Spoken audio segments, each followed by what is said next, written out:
बताओ बताओ, आज ये चैप्टर बहुत मजे से खत्म होगा। मेरे को तो पूरा टाइम है, तुम लोगों की सबसे पहले तुम लोगों से पूछती हूँ। हाँ बताओ, क्या नाम है? कौन बताएगा? प्रिंस, आप एब्सेंट थे क्या लास्ट वाली क्लास में?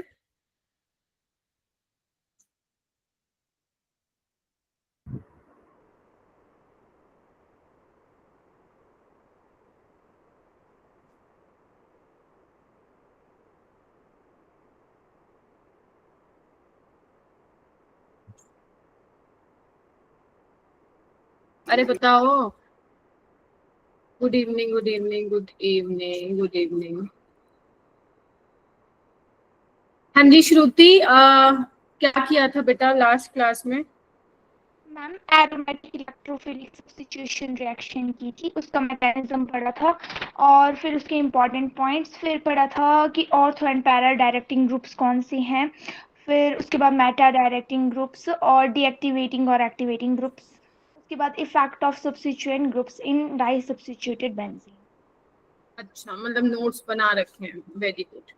ओके, सो मुझे बताइए अब्दुल्ला जी, जो मेरे पास ओआर ग्रुप है उसके कौन कौन से इफेक्ट देखने को मिलते हैं, या सिंपल अगर भाषा में बोलूं, जो ओआर है मेरे पास, R can be any alkyl group, तो वो ऑर्थो पैरा डायरेक्टिंग होगा या मेटा डायरेक्टिंग होगा? मैम एक बार आप रिपीट कर दोगे? मैं कह रही हूँ अगर मैं बोलूं कि मेरे पास ओआर है ग्रुप, वो ऑर्थो पैरा डायरेक्टिंग होगा या meta directing? Ma'am ortho para directing होगा और स्ट्रांगली एक्टिवेटिंग होगा। बाय।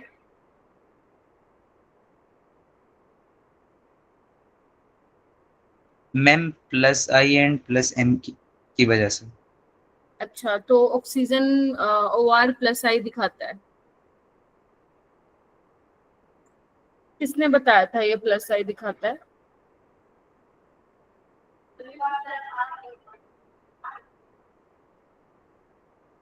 गर्भ ओआर का क्या होगा?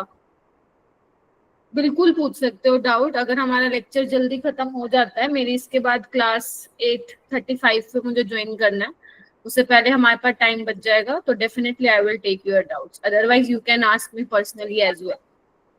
यस गर्ल, बताओ, ओआर ग्रुप कैसा है? ऑर्थो पैरा डायरेक्टिंग है, meta directing? And explain with reason.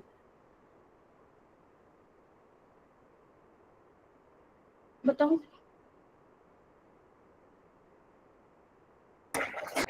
Ma'am revise करना पड़ेगा। हाँ, तो हाइड्रोकार्बन क्यों कर रहे हो फिर, जब यही रिवाइज नहीं हुआ तो? हम्म। और हाइड्रोकार्बन में भी है ये, बाय द वे। राहुल आप बताओ। अटक गए एक सवाल में। राहुल, ओआर क्या है? ऑर्थो पैरा डायरेक्टिंग है, मेटा डायरेक्टिंग है? ये देखो, ये तो सुन पड़ जाता है, इससे कोई सवाल पूछ लो। मैम हाँ बोलो। हाँ मैम मैम। नहीं पढ़ा अभी। क्यों नहीं पढ़ा? कोई मेरे को मुहूर्त निकलवाना पड़ेगा क्या इस चीज के लिए? पेपर चल रहे हैं स्कूल में राहुल। No ma'am. फिर हाइड्रोकार्बन तो पढ़ रहे हो ना तुम लोग? कोई तो पढ़ रहे हो, या तो हाइड्रोकार्बन पढ़ रहे हो या halo alkane and hello arene पढ़ रहे हो, दोनों में ही ये आ रहा है।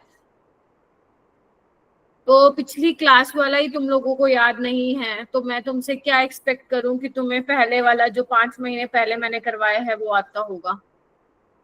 आदर्श आप बताओ। आदर्श भारद्वाज जी। मैम क्वेश्चन रिपीट करना एक बार। बहुत बढ़िया। 3 बार क्वेश्चन रिपीट कर दिया, अब तो मैं दूसरा क्वेश्चन दूंगी।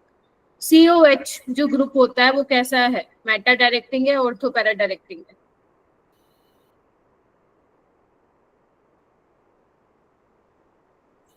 नोट्स में से ही देख के बता दो। प्रिंस राठौर आप बताओ। Ma'am Meta directing. Meta direct. Prince आप बताओ। Ma'am Meta directing. बताना क्यों है मेटा डायरेक्टिंग? उसमें कार्बन डोनेट करेगा ना। किसको करेगा?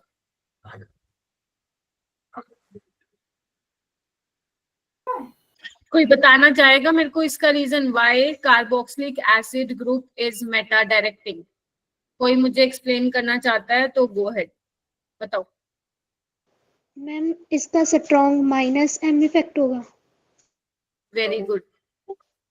और थोड़ा सा एक्सप्लेन करो कि माइनस एम मतलब कैसे वो विड्रॉ करेगा इलेक्ट्रोडेंसिटी वाया? मैम जी मतलब ऑर्थो पैरा पोजीशन से इलेक्ट्रो डेंसिटी को मतलब मैम लेकर जाएगा मैम। हाँ हाँ हाँ, शाबाश, यस, ये मेरे को सुनना था। COH जब आप लगाते हो ग्रुप, एक मिनट बताती हूँ मैं।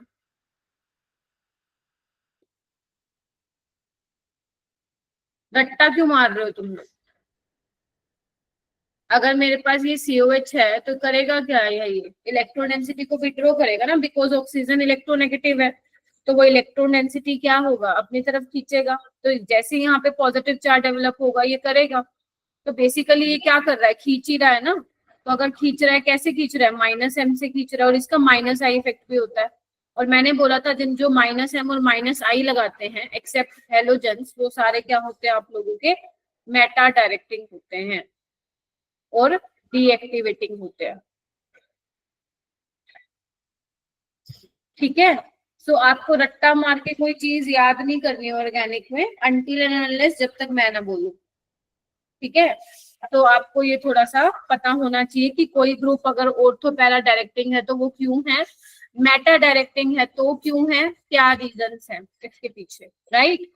ओके, आज हम वैसे हमारा जो मेन लेक्चर रहेगा वो रहेगा, मुझे कुछ नेम रिएक्शंस आप लोगों को आज बतानी है। जैसे वुड्स रिएक्शन आप लोग हाइड्रोकार्बन में पढ़ते हो, मेरे को दोबारा बतानी है यहाँ पे।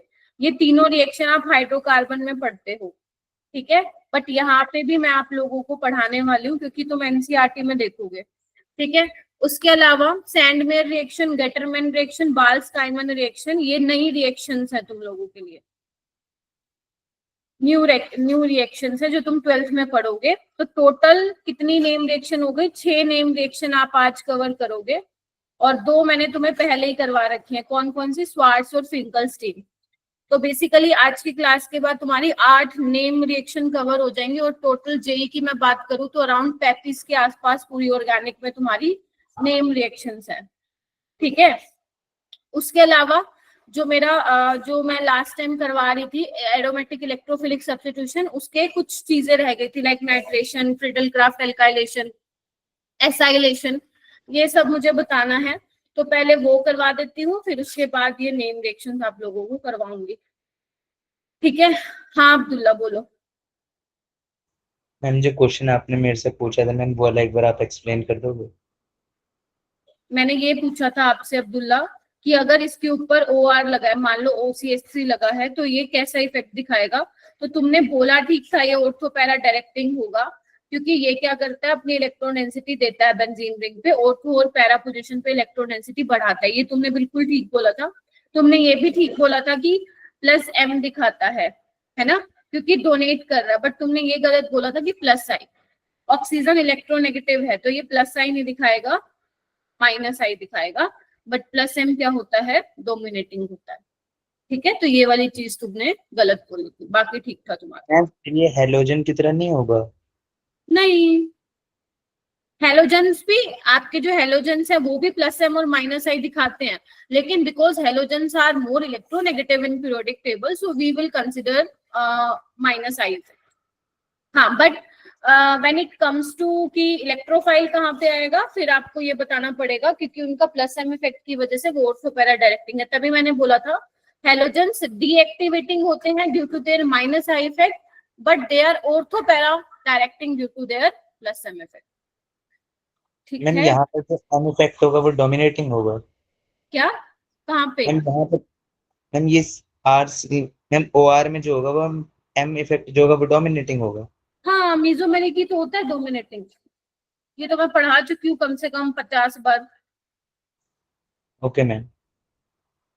Mesomeric is greater than inductive, और हाइपर कंजुगेशन भी ले लोगे तो इनके बीच में आ जाएगा। ठीक है, चलिए स्टार्ट करें फिर। आओ हेडिंग डालो हेलोजिनेशन में। So, यहाँ पे हम क्लोरीनेशन पढ़ने वाले हैं वैसे, अगर अकॉर्डिंग टू योर एनसीईआरटी में देखूं तो तुम लोगों को याद है ना एरोमेटिक इलेक्ट्रोफिलिक सब्स्टिट्यूशन में मैं क्या करवा रही थी, मैं तुम्हें करवा रही थी कि जो बेसिकली पहला स्टेप क्या था, पहले स्टेप में इलेक्ट्रोफाइल ऐड होता है बेंजीन रिंग पे, और वो वाला स्टेप स्लो स्टेप होता है। क्यों? क्योंकि उसकी एरोमेटिसिटी लूज हो रही होती है, और जो इंटरमीडिएट बनता है एरोमेटिक इलेक्ट्रोफिलिक सब्स्टिट्यूशन में that is your sigma complex, और you can say Wheland intermediate, है ना, यही मैंने बोला था। उसके अलावा जो अपना सेकंड स्टेप होता है उसमें क्या होता है, एरोमेटिसिटी रीगेन कर लेता है। क्यों?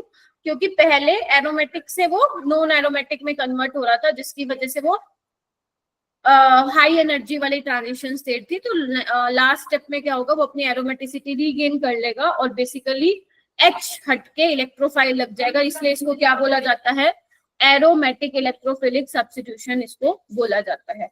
तो भाई अगर तुम लोगों के पेपर नहीं है तो प्लीज, मेरे को समझ में नहीं आ रहा कि आप लोग रिवाइज क्यों नहीं कर रहे हो। और गर्व फॉर यू, अगर तुम्हें सच में मेरे से डाउट्स पूछने हैं ना, तुम अब तक मेरे को भेज दिए होता तुमने, और क्लास में मेरे को बोल देते कि मैम 15 मिनट आप पहले आ जाएंगे, मेरे को डाउट्स पूछने। बट आप लोग क्लास में लेट भी आते हो और फिर आप पूछते हो।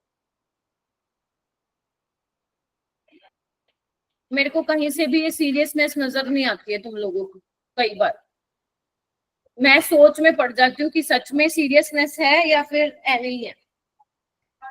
तो अगर तुम लोगों के एग्जाम नहीं है जिन स्टूडेंट्स के, तो मेरे को तो समझ में नहीं आ रहा कि तुम हल्के में क्यों ले रहे हो। मेरे को खत्म करवाना होता ना ये चैप्टर में 6 लेक्चर में भी खत्म करवा देती इसको, मेरे को कोई दिक्कत नहीं थी, मैं ना करवाती क्वेश्चन। मैं क्यों करवा रही हूँ तुम लोगों को क्वेश्चन? जो चीज करवा रही हूँ वो तुम लोगों को नहीं आ रही है, और तुम कर रहे हो वो चीज जो तुम्हें पहले से ही नहीं आती है। तो तुम तो बीच में फंस गए ना इधर के रहे ना उधर के रहे। वो वाला चैप्टर भी गया, ये वाला चैप्टर भी गया। आप लोगों की स्ट्रेटेजी सही नहीं लगती है मेरे को, और मेरे को तो लगता है आप टीचर्स को भी कुछ नहीं समझते हो। सबको बात नहीं कर रही हूँ, कुछ बच्चों की। आपके लिए मैटर ही नहीं करता टीचर क्या बोल रहा है, बोलता रहेगा, आएगा क्लास में बोल के चला जाएगा। मेरे को तो ऐसा ही फील होता है कई बार, सही बताऊं तो। मेरे 5 साल में तुम्हारा एक ऐसा बैच मिला है जिनमें मैं बच्चों से बहुत ज्यादा खुश नहीं हूँ, ऑनेस्टली स्पीकिंग। क्योंकि तुम्हारे बैच में बहुत सारे ऐसे बच्चे जो टीचर को कुछ भी नहीं समझते, अपने ही डायरेक्शन में जा रहे हैं कहीं ना कहीं। फलाना ढिमकाना जो बोलेगा वो तुम्हारे लिए सही है। कोई तुम्हारा मेंटर, कोई तुम टीचर तुम्हें सजेस्ट करेगा, वो नहीं सुनना। तुम्हें अपनी ही दिशा में कहीं घूमना है, अपनी दिशा में कहीं जाना है।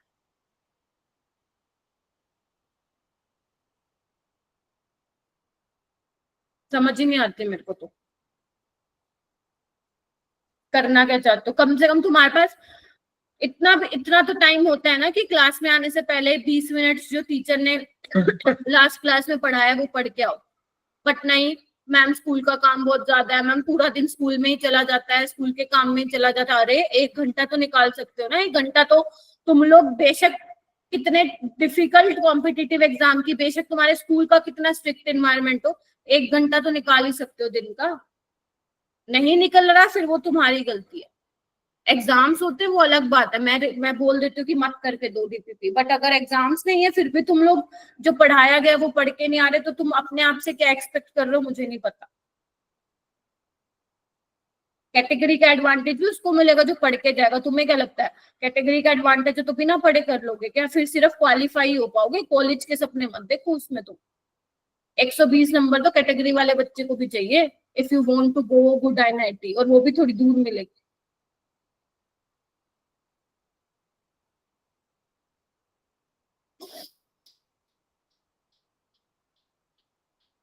टेस्ट दो तो चीटिंग करके देते हो, पता नहीं क्या मिल जाता है तुम्हें, प्रसाद क्या हलवा खाने को मिलता है, खुशी मिलती है। चीटिंग करके टेस्ट देते हो, अपने मुंह पे चाटा लगाया करो जब तुम लोग चीटिंग करते हो। जोर की करारा चाटा लगाया करो जब तुम लोग चीटिंग करके स्कोर लाते हो। शर्म आनी चाहिए तुम लोगों को। और तुम लोग इंजीनियरिंग की पढ़ाई कर रहे हो।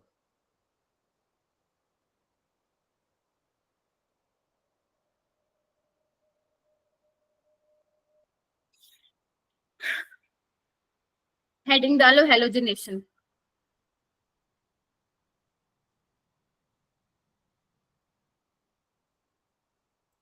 इसमें क्या होता है, अगर मान लो मैं यहाँ पे क्लोरोबेंजीन ले लूं और मैं इसकी क्लोरीनेशन करवाती हूँ, तो अगर आपको लगता है कि डायरेक्ट मैं क्लोरीन लेके वो ऐड करा दूंगी, वो तो पॉसिबल नहीं हो पाएगा, क्योंकि मैंने अभी तुम लोगों को बोला था कि एडिशन रिएक्शन नहीं शो करते हैं। अगर तुम्हें इलेक्ट्रोफाइल को ऐड कराना है इस पे, तो तुम्हें कुछ ऐसा डालना पड़ेगा कि यहाँ पे तुम्हारा इलेक्ट्रोफाइल जनरेट हो जाए। तो जब हम हेलोजिनेशन करवाते हैं, फिर चाहे आप ब्रोमोबेंजीन ले लो, क्लोरोबेंजीन ले लो, तो उस केस में आपको जब भी आप क्लोरीनेशन करा रहे हो, ब्रोमिनेशन डाल रहे हो, आपको एक लुइस एसिड डालना पड़ता है। और इसमें जो लुइस एसिड जनरली हम यूज करते हैं, वो यूज करते हैं एनहाइड्रस FeCl3 ले सकते हो, FeBr3 ले सकते हो, है ना। ये कुछ कॉमन लुइस एसिड होते हैं जो कैटलिस्ट की तरह भी बिहेव करते हैं, रिएक्शन को कैटेलाइज करने में हेल्प करते हैं। तो जब तुम ये डालोगे तभी तुम्हारा अच्छे से इलेक्ट्रोफाइल जनरेट हो पाएगा और तुम्हारी फर्दर रिएक्शन हो पाएगी। तो अभी जो मैं रिएक्शन करवा रही हूँ वो यही करवा रही हूँ कि किस तरीके से तुम इलेक्ट्रोफाइल जनरेट करोगे सो दैट तुम एरोमेटिक इलेक्ट्रोफिलिक सब्स्टिट्यूशन करा सको। तो यहाँ पे मैकेनिज्म क्या होता है देखना एक बार, कैसे जनरेट करोगे इलेक्ट्रोफाइल। आप लोगों को पता है जो FeCl3 में आयरन है वो ट्रांजिशन मेटल है, पता होगा। और जो ट्रांजिशन मेटल होते हैं उनके पास क्या होता है, डी ऑर्बिटल प्रेजेंट होते हैं, यस और नो। लेकिन डी ऑर्बिटल इनके पास होते हैं नहीं होते, आई होप पता हो, होते हैं। तो अगर होते हैं तो क्लोरीन के पास इलेक्ट्रॉन है, हाँ, तो क्लोरीन के पास क्या है, इलेक्ट्रॉन है, तो इसके क्या दे देगा वो, वैकेंट डी ऑर्बिटल में इलेक्ट्रॉन दे देगा। तो इससे होगा क्या देखना, इसने इलेक्ट्रॉन दिए और यहाँ पे इसने लिए, ठीक है क्या, देखो अब होगा क्या, इसके ऊपर आ गया चार्ज, तो क्या करना पड़ेगा, चार्ज को खत्म कराना पड़ेगा। प्लस है तो माइनस लाके उसको न्यूट्रलाइज करो, तो बेसिकली क्या हो जाएगा, Cl प्लस मिल जाएगा तुम्हें और FeCl4 नेगेटिव मिल जाएगा, यस और नो। और यही क्या होता है इस रिएक्शन का, क्या होगा, इलेक्ट्रोफाइल होगा। तो अगर ये इलेक्ट्रोफाइल है, तो अभी मैंने तुम लोगों को बताया कि हेलोजेंस क्या होते हैं, डीएक्टिवेटिंग होते हैं बट ऑर्थो पैरा डायरेक्टिंग होते हैं। तो हमारा क्या होगा, एक क्लोरीन ऑर्थो पे लगेगा और दूसरे वाला कहाँ पे लगेगा, पैरा पे लगेगा, ठीक है। तो एक ऑर्थो वाला बनेगा और एक पैरा वाला बनेगा, और पैरा वाला जो होता है वो जनरली मेजर होता है। मेजर मतलब ज्यादा अमाउंट में बनेगा, और ये माइनर क्यों बनेगा ये भी तुम बता सकते हो, क्योंकि यहाँ पे जो बड़े बड़े ग्रुप हैं वो साथ साथ हैं, तो यहाँ पे थोड़ी सी रिपल्शन होती है एज कंपेयर टू पैरा में। पैरा में क्या है, दूर दूर है ना, तो ज्यादा स्टेबल है, तो मेजर बनेगा और ज्यादा अमाउंट में बनेगा। तो यहाँ पे ऑर्थो वाला माइनर होगा और पैरा वाला क्या होता है, मेजर होता है। हाँ, देयर आर सम रिएक्शन जिसमें ऑर्थो वाला भी मेजर होता है, वो आगे चल के बताऊंगी जहां पे आएगा, ठीक है। तो ये फर्स्ट रिएक्शन है तुम्हारी हेलोजिनेशन। समझ में आया कैसे जनरेट किया तुम लोगों ने इलेक्ट्रोफाइल, ठीक है। चलिए आगे चलते हैं, नाइट्रेशन। अब देखो पेपर में क्या होगा ना, पेपर में तुम्हें पहले सुन लो, मैकेनिज्म लिखने नहीं आएगा, तुम लोगों को डायरेक्ट पता होना चाहिए। क्यों, क्योंकि वो कभी भी डायरेक्ट सवाल नहीं देगा ऐसे करके कि क्लोरोबेंजीन डाल दिया और उसमें डाल दिया भाई साहब क्लोरीन डाल दिया, ऐसे नहीं देगा वो तुम्हें बहुत सारे रिएजेंट्स देगा, बहुत सारे रिएजेंट्स देगा, और वो यूज करके तुम्हें क्या करना है, अपने फिर प्रोडक्ट की फॉर्मेशन करनी है। तो ये जो अभी मैं तुम्हें करा रही हूँ ना, ये स्टेप वाइज तुम चल रहे हो, जैसे जैसे धीरे धीरे सीखोगे तो तुम वो वाले क्वेश्चंस भी अटेम्प्ट कर पाओगे जहाँ पे एग्जामिनर क्या देगा, एक रिएक्टेंट है और एक प्रोडक्ट है, और तुम्हें 4 ऑप्शन में कम से कम 5-6 रिएजेंट दे देगा और बोलेगा बताओ ये कैसे बन सकता है। और वो तभी तुम्हें पता चलेगा जब तुम लोगों को एक एक रिएजेंट के बारे में पता होगा। दैट इज वाई कभी भी ऑर्गेनिक केमिस्ट्री की टीचर को बोलते हुए सुनोगे तुम अपने स्कूल में भी कि रिएजेंट्स को याद करना बहुत इंपॉर्टेंट है कि कौन से रिएजेंट का क्या फंक्शन है। जब तुम ऑर्गेनिक कर लोगे तो पूरे रिएजेंट्स के कैसे नोट्स बनाने हैं वो भी मैं आप लोगों को बताऊंगी कि कैसे बनाने हैं। आपको ये पता होना चाहिए कि कौन सा रिएजेंट है पहली चीज, और उस रिएजेंट का फंक्शन, रिएजेंट उसका फंक्शन, और उसके साथ रिएक्टेंट क्या होगा और प्रोडक्ट क्या बनेगा, ये चीजें जो है तुम लोगों को मालूम होनी चाहिए रिएजेंट के बारे में। There are thousands of reagent in JEE, thousands of reagent, but हमें वो 1000 नहीं पढ़ने हैं, हम 100 पढ़ लेंगे, लेकिन हम वो 100 पढ़ेंगे जो हमारे पेपर में आने वाले हैं, और उन 100 को बहुत अच्छे से पढ़ेंगे। क्लियर है ये वाली चीज? नहीं बेटा, इसमें आपको लुईस एसिड लेना ही पड़ेगा रिएक्शन कराने के लिए। You have to take Lewis acid, वो हेल्प कर रहा है यहाँ पे इलेक्ट्रोफाइल जनरेट करने में। लुईस एसिड यहाँ पे हेल्प कर रहा है इलेक्ट्रोफाइल जनरेट करने में, तो आपको लुईस एसिड की प्रेजेंस में ही ये रिएक्शन करवानी पड़ेगी। हाँ, थोड़ा सा हीट कर दो चलेगा, but you have to take Lewis acid. Nitration, nitration में क्या होता है? नाइट्रेशन में जो इलेक्ट्रोफाइल होता है वो क्या होता है? NO2+। हाँ, और एक चीज और ध्यान रखना, जब आप लोग मान लो लेट से, अभी आरएन ने पूछा तो मेरे को एक चीज और ध्यान आ गई, लेट से तुम्हारे पास ये है और तुम यहाँ पे क्लोरीन और हीट दे रहे हो, तो ये रिएक्शन मत करा देना कि मैम एक हम कहाँ लगा देंगे ये और एक हम लगा देंगे ये।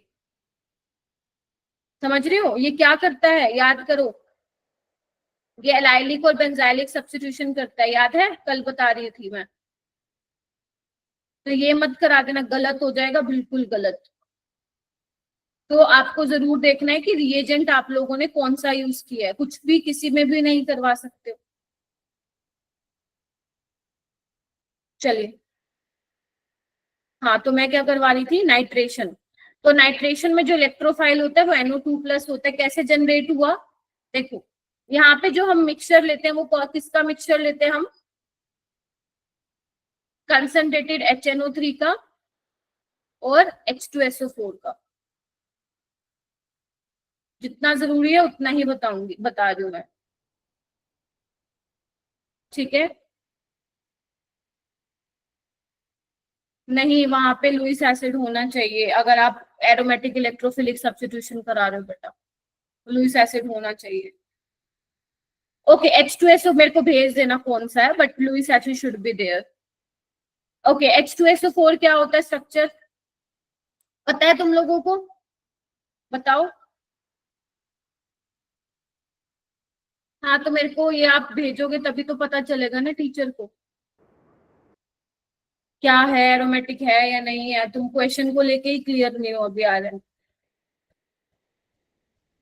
बताओ भाई, H2SO4 का स्ट्रक्चर क्या होगा? भेज देना मेरे को तुम पर्सनल ग्रुप में after the class. Ma'am sulphur के यही साथ, होगा, सल्फर के साथ डबल बॉन्डिंग होंगे। ठीक है। और तो क्या बोल रहे हो, किस पे आता है? रेजोनेंस करता है मतलब क्या कह रहे हो तुम गर्ल?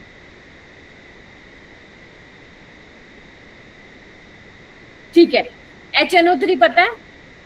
HNO3,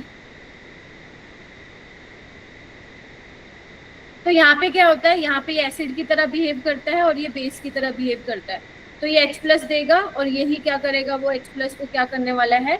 एक्सट्रैक्ट करने वाला है। तो जैसे ही एक्सट्रैक्ट करेगा तो होगा क्या? ये निकल जाएगा और यहाँ पे बेसिकली क्या बन जाएगा? NO2+। ऐसे ही इलेक्ट्रोफाइल जनरेट होगा, ठीक है? अब तुम करा दो रिएक्शन। मान लो तुम्हारे पास क्या है? क्लोरोबेंजीन है और यहाँ पे तुम डाल रहे हो कंसंट्रेटेड HNO3 और H2SO4, तो क्या बनेगा? एक ऑर्थो वाला बनेगा और एक पैरा वाला बनेगा।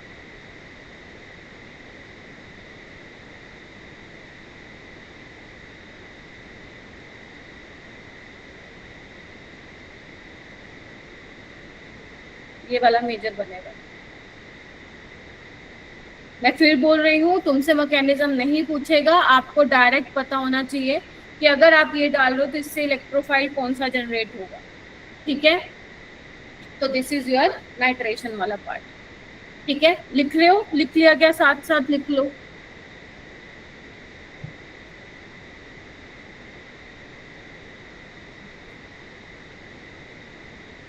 मुझे ये चैप्टर खत्म कराना है, मैं इसको कल के लिए नहीं लटका सकती। चलो, उसके बाद है सल्फोनेशन। सल्फोनेशन में जो इलेक्ट्रोफाइल यूज होता है वो क्या होता है? SO3 होता है। कुछ बुक्स में SO3H भी दे रखा होता है, बट SO3 करेक्ट है। मैं ये नहीं कह रही वो गलत है, वो भी ठीक है, कई कई बुक्स में लिखा मिलता है, बट यस SO3 यहाँ पे इलेक्ट्रोफाइल रह गया तो बाद में लिखना अपने जब नोट्स मिलेंगे। SO3 यहाँ पे क्या होता है, इलेक्ट्रोफाइल होता है, ठीक है। और इसमें जो बेसिकली रिएजेंट लेते हो वो क्या लेते हो आप, कंसंट्रेटेड सल्फ्यूरिक एसिड लेते हो, ठीक है। यहीं से ये क्या होता है, जनरेट होता है। उसके बाद अगर मान लो आप लोग क्लोरोबेंजीन लेते हो और यहाँ पे कंसंट्रेटेड H2SO4 डालते हो तो आपको क्या मिलता है, एक ऑर्थो वाला प्रोडक्ट मिलेगा। ध्यान रखना यहाँ पे SO3H लगता है, SO3 नहीं लगता, प्लस पैरा वाला। ये करवाने में बहुत डिटेल रिएक्शन है सल्फोनेशन, बट मैं इसलिए नहीं करवा रही क्योंकि आपके काम की नहीं है फिलहाल के लिए। मेजर ये माइनर बनेगा और ये क्या बनने वाला है, मेजर बनने वाला है। अगर किसी को डिटेल में पढ़नी है तो हाइड्रोकार्बन जब आप पढ़ोगे तो पढ़ सकते हो, बट यस आपके पेपर में नहीं आएगा। होता कैसे थोड़ा सा बता देती हूँ, अगर नहीं समझ में आ रहा कैसे अटैक करेगा ये देखो एक बार। ऑक्सीजन क्या है, इलेक्ट्रोनेगेटिव है, अपनी तरफ इलेक्ट्रॉन डेंसिटी खींचेगा, तो ये क्या करेगा, जैसे इस पे पॉजिटिव चार्ज आएगा तो बेंजीन की इलेक्ट्रॉन डेंसिटी क्या करने वाली है, इस पे अटैक करने वाली है, देख रहे हो, ठीक है। तो यहाँ पे जब O नेगेटिव आएगा, देखना एक बार, ऐसे रहेगा ना ये, बोलो। तो यहाँ पे तो क्या होगा, एरोमेटिसिटी रीगेन कर लेगा। फिर नेक्स्ट स्टेप में क्या होगा, इसमें मीडियम में क्या होगा तुम्हारे, थोड़ा सा पानी भी होगा। तो यहाँ पे तुम क्या करा सकते हो, वर्कअप करा दोगे सो दैट चार न्यूट्रलाइज होते हैं। तो यहाँ पे देखो SO3H बन जाता है, ये यहाँ से आता है, ठीक है। बाकी तुम्हें डायरेक्ट याद रखना है कि जो कंसंट्रेटेड सल्फ्यूरिक एसिड है वो क्या करवाता है, आपका सल्फोनेशन कराता है, या फिर हो सकता है कभी कभी पेपर में फ्यूमिंग सल्फ्यूरिक एसिड भी तुम्हें दे दिया जाता है, वहां पे भी तुम क्या करवाओगे, सल्फोनेशन वहां पे करवा के आ जाओ, ठीक है। डायरेक्ट क्वेश्चन नहीं आएगा, मैं फिर बोल रही हूँ, तो किसी ना किसी रिएजेंट में यूज होगा। और ये वाला ज्यादातर यूज नहीं होता है, ज्यादातर यूज नहीं होता है, but this is a part of your syllabus, तो आप लोगों को कर लेना है। उसके बाद है most important Friedel craft alkylation, ये बहुत इंपॉर्टेंट है, ये भी पढ़ते हो तुम लोग हाइड्रोकार्बन में। तो फ्रीडल क्राफ्ट एल्काइलेशन में क्या होता है मेरा बेटा, इसमें जो इलेक्ट्रोफाइल होता है वो क्या होता है तुम्हारा, कोई एल्काइल ग्रुप होता है जिसपे पॉजिटिव चार्ज होता है, ठीक है, ऑलराइट। और इसमें आप रिएजेंट क्या लेते हो, रिएजेंट लेते हो कोई alkyl halide in the presence of anhydrous Lewis acid, AlCl3 ले सकते हो, ArBr3 ले सकते हो, है ना। कोई लुईस एसिड आपको लेना है। लुईस एसिड क्या कर रहा है, हेल्प कर रहा है टू जनरेट इलेक्ट्रोफाइल, क्योंकि आप लोग क्या कर रहे हो, बेसिकली इलेक्ट्रोफाइल का अटैक करा रहे हो, मतलब आपका जो एरोमेटिक इलेक्ट्रोफिलिक सब्स्टिट्यूशन है उसमें इलेक्ट्रोफाइल चाहिए, तो इलेक्ट्रोफाइल को जनरेट करने के लिए ही मैं ये डाल रही हूँ। होगा कैसे, देखो एक बार, अगर मान लो मैं CH3Cl ले लेती हूँ, ये भी छोड़ो, ये ले लेती हूँ CH3CH2Cl, राइट, और इसमें मैंने डाला है एनहाइड्रस AlCl3। अब तुम लोगों को पता है एल्यूमिनियम के पास क्या होती है, वेकेंट p ऑर्बिटल होती है, यस और नो, होती है ना। तो ये क्या करेगा, यहाँ पे बीच में एक और CH2 डाल लो, क्योंकि मैं इसमें एक और पॉइंट भी बताऊंगी तुम्हें, CH3CH2CH2Cl। तो बेसिकली क्या होगा, जैसे ही अपने इलेक्ट्रॉन देगा तो क्या बन जाएगा, देखो एक बार, इसने इलेक्ट्रॉन दिए पॉजिटिव चार्ज, इसने लिए तो नेगेटिव चार्ज। अब ये अपना चार्ज खत्म करेगा तो बेसिकली क्या बन गया, कार्बोकेटायन बन गया। ध्यान से देखिएंगे सारे बच्चे। और जैसे ही कार्बोकेटायन बना तो हमें क्या दिमाग लगाना है, कौन बताएगा, बोलो। कार्बोकेटायन बनते क्या सोचना, वेरी गुड, रीअरेंजमेंट। तो यहाँ पे क्या होगा, 1,2 हाइड्राइड शिफ्ट करा दो,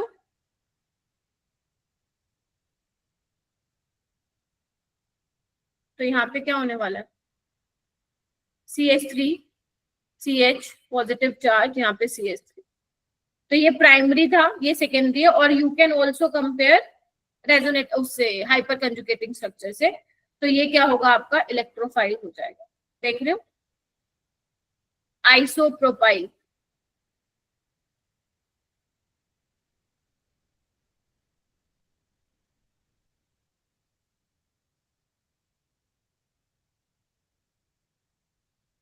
ठीक है, बोलो बोलो। Yes ma'am. यस यस तो यानी कि क्या Yes, बोला sir. मैंने, फ्रिडल क्राफ्ट एल्काइलेशन में तुम्हारा क्या बनने वाला है, जो इलेक्ट्रोफाइल बनेगा that electrophile will be your carbocation. और जब भी कार्बोकेटाइन बनता है तो अपना दिमाग कहाँ दौड़ाओगे, is there any possibility of rearrangement, if yes then do that. ठीक है, अब जब भी तुम रिएक्शन करवाओगे, कहाँ पे लिखूं मैं, जगह दिया, देखो यहाँ कर देती हूँ। अगर मान लो मेरे पास लेट से क्लोरोबेंजीन है और मेरे पास जो इलेक्ट्रोफाइल जनरेट हुआ है CH3CH2 CH2Cl एनहाइड्रस AlCl3 से क्या जनरेट हुआ है ये, तो क्या करूं, एक ऑर्थो पे लगा दो और एक किस पे लगा दोगे, बोलो, पैरा पे, यस और नो।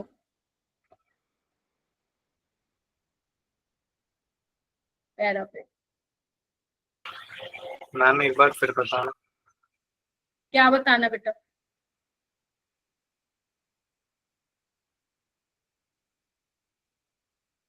क्या बताना है ये तो बताओ। मैम यही एक बार, क्योंकि आवाज ब्रेक हो गई। मेरी तो नहीं होगी, होगी तुम्हारा नेटवर्क इशू हुआ होगा।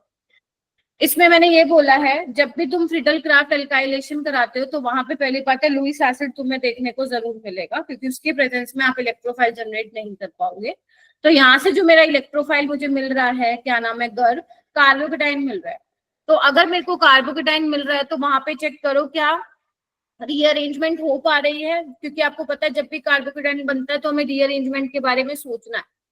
तो अगर वहां पे रीअरेंजमेंट हो रही है तो करवाओ, जैसे मैंने यहाँ करवाई, मेरे पास ये प्राइमरी डिग्री बन रहा था और मैंने रीअरेंजमेंट करवाने के बाद 1,2 हाइड्राइड शिफ्ट करवाने के बाद मैंने स्टेबल कार्बोकेटाइन यहाँ पे बना लिया है, विच इज आइसोप्रोपाइल कार्बोकेटाइन। अब ये वाला जो आपका इलेक्ट्रोफाइल होगा ये जाएगा यहाँ पे बेंजीन रिंग पे, तो एक ऑर्थो वाला बनेगा और एक पैरा वाला बनेगा। ठीक है, तार लिया। उसके बाद है Friedel Crafts acylation. Friedel Crafts acylation में क्या होता है मेरा बेटा, जो इलेक्ट्रोफाइल होता है वो हमारा, कोई बात नहीं है, इसमें जो इलेक्ट्रोफाइल होता है वो हमारा होता है ये असाइलियम आयन। कैसे जनरेट होता है ये देखो, इसमें आप लोग क्या लेते हो सॉरी, इसमें आप लेते हो असाइल क्लोराइड। ठीक है, R can be any alkyl group, और यहाँ पे भी आप क्या लोगे, कोई लुईस एसिड ले सकते हो, AlCl3, जनरली AlCl3 दे रखा होता है, ArBr3 भी ले लो, है ना, FeCl3 भी लुईस एसिड होते हैं, काफी सारे लुईस एसिड तुम आगे जाके पढ़ोगे। ठीक है, अच्छा, तो बेसिकली इसमें क्या होगा, वही सेम चीज होगी, Cl बाहर निकलेगा तो यही बनेगा, देखना एक बार, अभी जैसे मैंने कराया था सेम, और AlCl4 नेगेटिव, तो ये क्या हो जाएगा, क्या जनरेट हो गया, ये इलेक्ट्रोफाइल जनरेट हो गया। तो बस अगर मान लो मैं यहाँ पे क्लोरोबेंजीन ले रही हूँ और इसमें मेरा इलेक्ट्रोफाइल ये है, तो कैसे अटैक करेगा, बोलो, तो आपका एक ऑर्थो वाला बन जाएगा और एक पैरा वाला, यस और नो।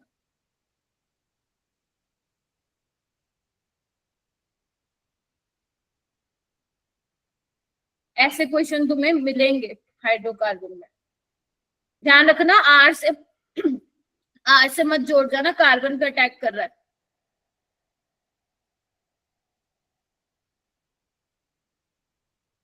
तो ये हो गया तुम्हारा फिडल क्राफ्ट एसाइलेशन, और इसमें कोई रीअरेंजमेंट नहीं होती है क्योंकि इसमें असाइलम आयन बनता है।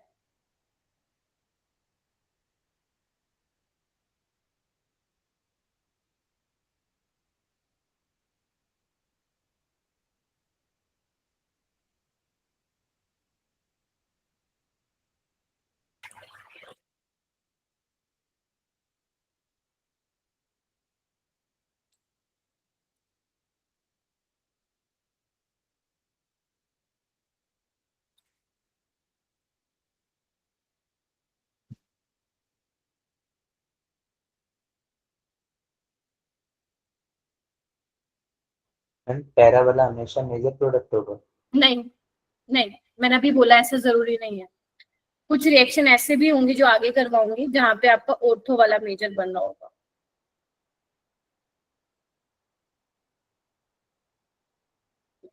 और आपको इस चीज की बिल्कुल भी टेंशन लेने की जरूरत नहीं है, आपको वो इस चीज में नहीं फंसाएगा, टेंशन मत लो। चलो कुछ क्वेश्चन करो। आइए, ज्यादातर इंपॉर्टेंट कौन सी है, ध्यान से सुन लो।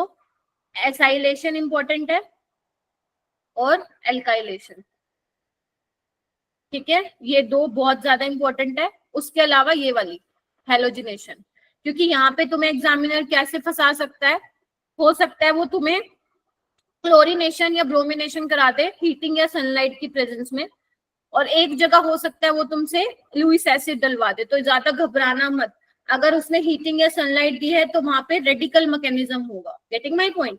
अगर उसने लुइस एसिड दे के रखा है तो वहां पे एरोमेटिक इलेक्ट्रोफिलिक सब्स्टिट्यूशन होगा। ध्यान रखना, मैं एरोमेटिक वाली बात कर रही हूँ, मैं यहाँ से एल्कीन की बात नहीं कर रही हूँ, यहाँ पे एल्कीन की बात नहीं कर रही हूँ। एल्कीन में तो जरूरत ही नहीं होती लुइस एसिड की, ठीक है। चलिए ये वाला क्वेश्चन करते हैं बेटा।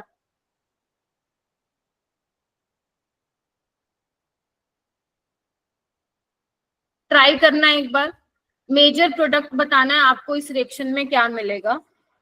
सबका पार्टिसिपेशन मुझे चाहिएगा।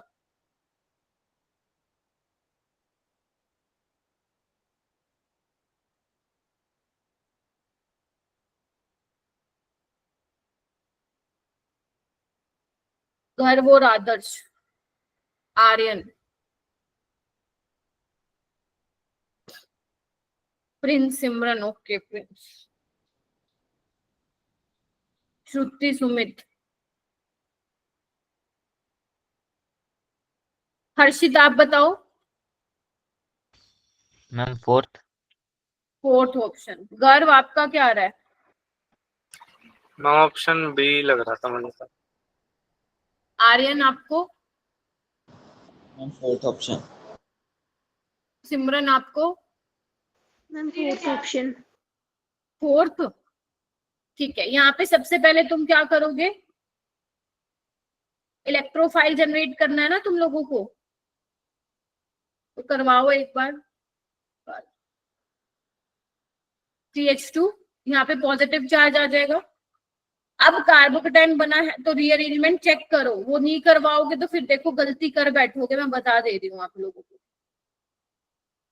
तो यहाँ पे टर्शियरी ब्यूटाइल कार्बोकेटाइन बने which is very no hyperconjugating structure बनेंगे यहाँ पे, ठीक है। तो इसी यही कहाँ जाएगा, बेंजीन पे जाएगा। अब आपसे मेजर पूछा, ये कैसा है, ऑर्थो पैरा डायरेक्टिंग है, या तो ऑर्थो पे आएगा या फिर पैरा पे आएगा। मेजर पूछा है तो पैरा वाला मेजर बनेगा, तो यानी कि ऑप्शन नंबर क्या आ जाएगा, फोर्थ आ जाएगा।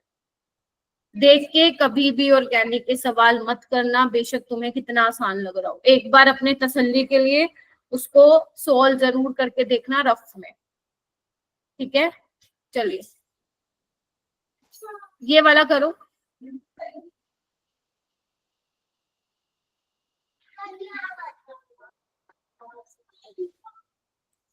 Benzene react with acetyl chloride. Acetyl chloride क्या होता है, अगर अभी नहीं मालूम है तो मैं बता देती हूँ। This is your acetyl chloride. Benzene के साथ इसकी रिएक्शन करवाई है तो बताओ क्या बनेगा।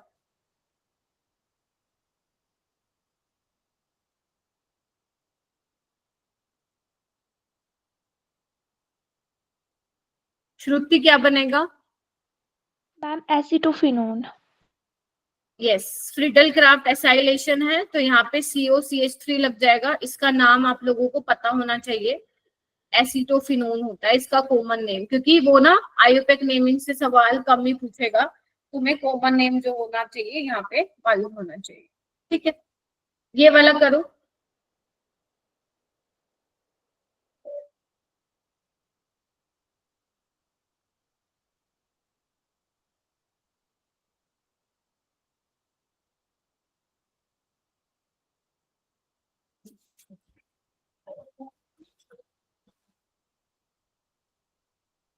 नाइट्रोबेंजीन डज नॉट अंडरगो, हालांकि मैंने बताया नहीं, खुद सोचने का एक बार ट्राई करो। Nitrobenzene does not undergo Friedel Crafts alkylation और एसाइलेशन।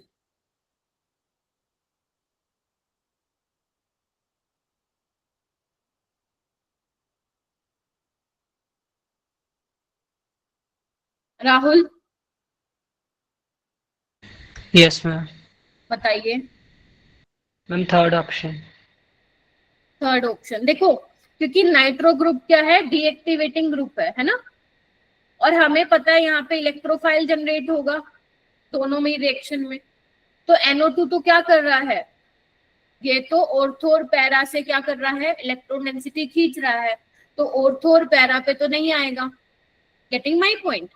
तो यहाँ पे क्या रीजन आप बोलोगे, it's ring is deactivated bye electron withdrawing group with electron withdrawing group effect of nitro substitution. तो बेटा अगर आप लोगों ने स्ट्रॉन्ग इलेक्ट्रॉन विड्रॉइंग ग्रुप लगाया हुआ है बेंजीन रिंग पे, और अगर आप कोई वीक इलेक्ट्रोफाइल ले रहे हो, तो वो दिक्कत होगा वहां पे रिएक्शन करने में। या सिंपल भाषा में आप ये बोलो कि अगर इलेक्ट्रॉन विड्रॉइंग ग्रुप लगा हुआ है तो फिर क्या होगा, वहां पे रिएक्शन यहाँ पे नहीं हो पाएगी, ऑर्थो और पैरा पे इलेक्ट्रोफाइल नहीं आ पाएगा।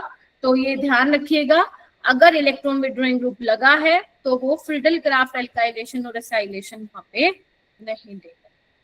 ठीक है, ये वाला क्वेश्चन ना बहुत ज्यादा इंपॉर्टेंट है, इसको मैं एक बार दोबारा डिस्कस करूंगी जब मैं तुम लोगों को अमाइंस चैप्टर कराऊंगी, है ना, तुम्हारा लास्ट चैप्टर है ये, नहीं लास्ट तो बायोमोलिक्यूल है, मतलब ऑर्गेनिक का लास्ट है ये, तो वहां पे मैं इसको दोबारा डिस्कस करूंगी, क्योंकि वहां पे भी दोबारा ये चीज आएगी। ठीक है, ये सारी चीजें मैं तुम्हें दोबारा करवाती हुई मिलूंगी। बेटा माइक किसका ऑन है, ये वाला करिए। 2023 में आया था ये क्वेश्चन।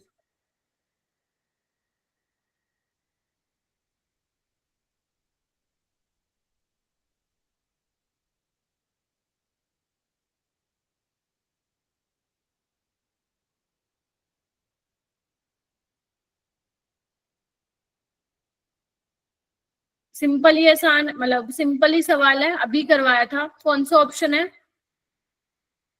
ध्यान रख लेना, वो वैसे जनरली मेजर ही पूछता है, बट अगर मान लो, वैसे तो उसने पूछा नहीं माइनर ऐसे, तो अगर मान लो पूछ भी ले तो एक बार देख लेना, हमें हमारी आंखों को आदत होती है मेजर देखने की। ठीक है, तो चेक कर लेना कहीं उसने फंसाने के लिए माइनर तो नहीं पूछ लिया। वैसे 99.99% में वो मेजर ही पूछता है, तो ये आपका क्या हो जाएगा, पैरा वाला मेजर हो जाएगा।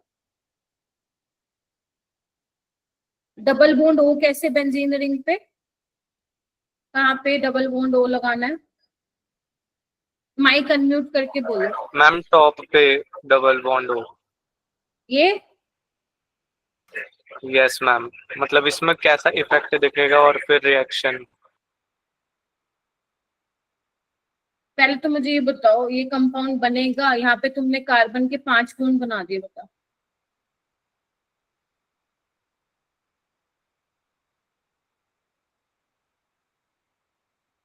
है ना, ठीक है सर। Yes ma'am. चलिए ये वाला करो बेटा, ये CH3 है, ये Cl है, ये NO2 है। देखो क्या पूछा है,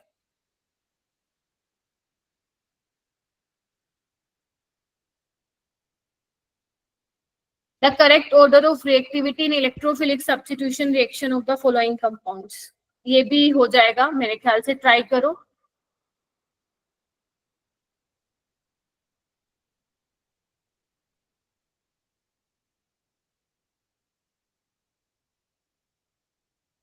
पलक आप बताइए।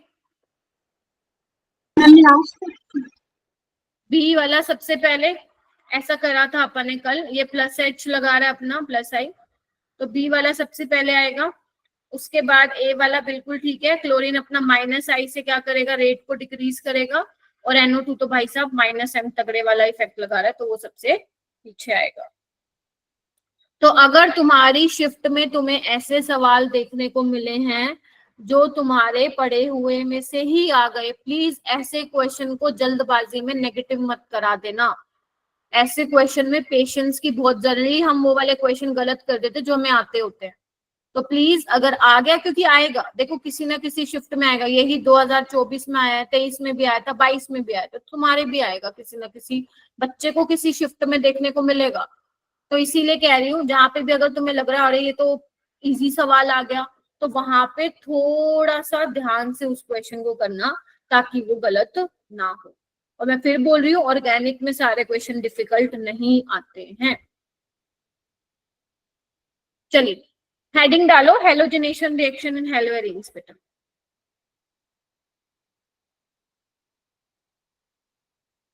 हाँ, बिकॉज ये हाइड्रोकार्बन का है ना बेटा topic, aromatic electrophilic substitution, halogenation reaction in haloarenes. तो ये मैंने अभी तुम्हें बताया भी था। अगर मान लो, मैं फिर बता रही हूँ, अगर तुम्हारे पास कोई हेलो बेंजीन है, ठीक है, और यहाँ पे तुम बेसिकली क्या करवा रहे हो, दो चीजें हैं, या तो वो तुम्हें यहाँ पे लिख के देगा क्लोरीनेशन या ब्रोमिनेशन करा दो in the presence of Lewis acid, ठीक है, या फिर वो तुम्हें बोल सकता है कि यहाँ पे या एक काम करो, यहाँ पे CH3 ले लो,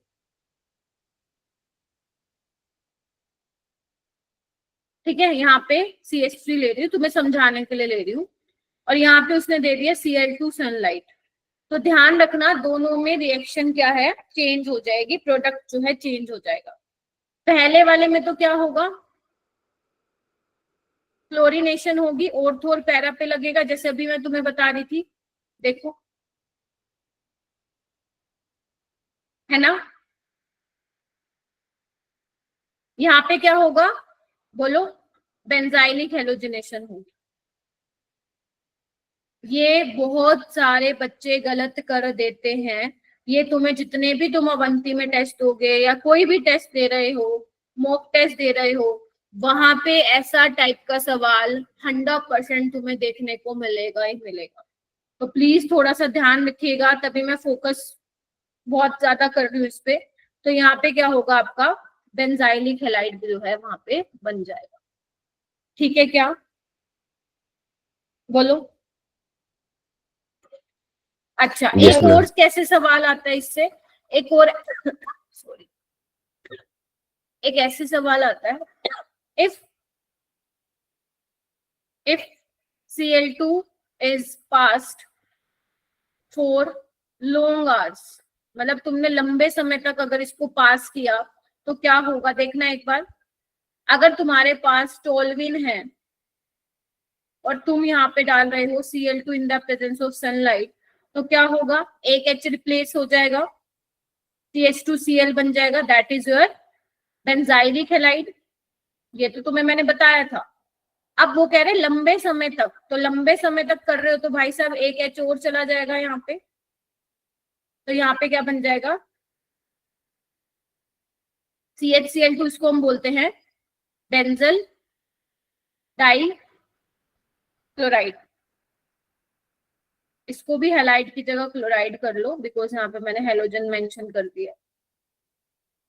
अगर तुम और पास कर रहे हो, क्योंकि बहुत टाइम तक पास किए, तो क्या होगा, एक H जो बचा है वो भी क्या हो जाएगा, रिप्लेस हो जाएगा।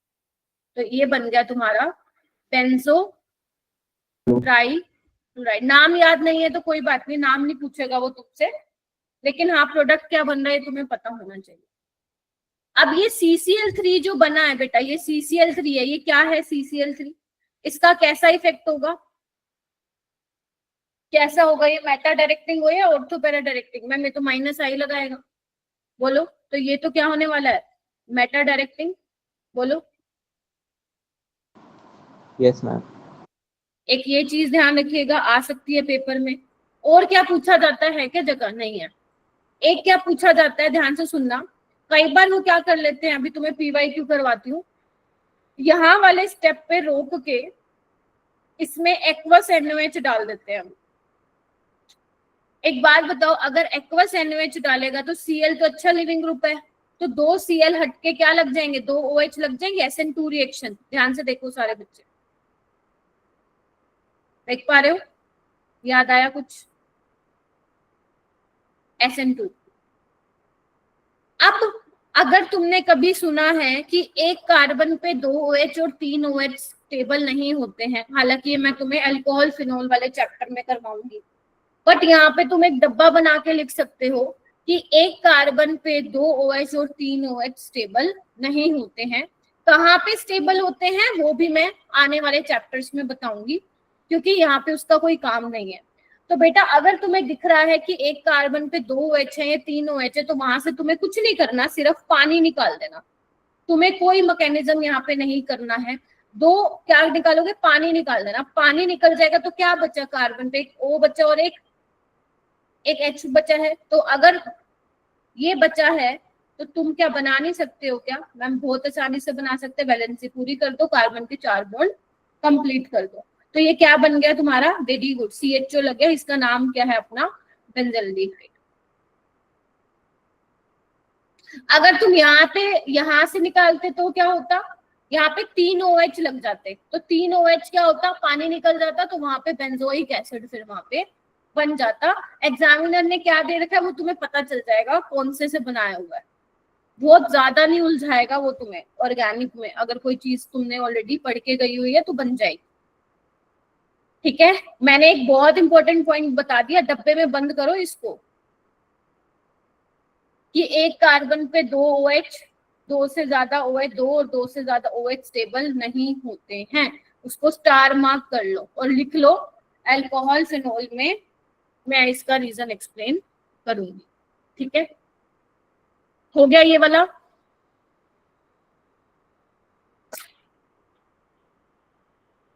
चलो बहुत सही। अब उसके बाद तुम्हारे लिए एक नई रिएक्शन आती है जो तुमने शायद कभी भी नहीं देखी होगी। ये 12वीं क्लास की पहली शायद नई नेम रिएक्शन होगी। एक तो स्वार्ट्स, तीसरी स्वार्ट्स तुमने देख ली, फिंकलस्टीन तुमने देख ली, कि सैंडमेयर रिएक्शन है। अब मेरी बात ध्यान से सुनो, हमारे ऑर्गेनिक में मिला के अगर मैं जे की रिएक्शंस को बात करूं तो लगभग 35 रिएक्शन है, नेम रिएक्शन। और एक नेम रिएक्शन पे सवाल 200-300% आएगा ही आएगा, कोई रोक नहीं सकता उसको। और एक रिएजेंट पे सवाल आएगा। ये 2 सवाल फिक्स होते हैं ऑर्गेनिक के।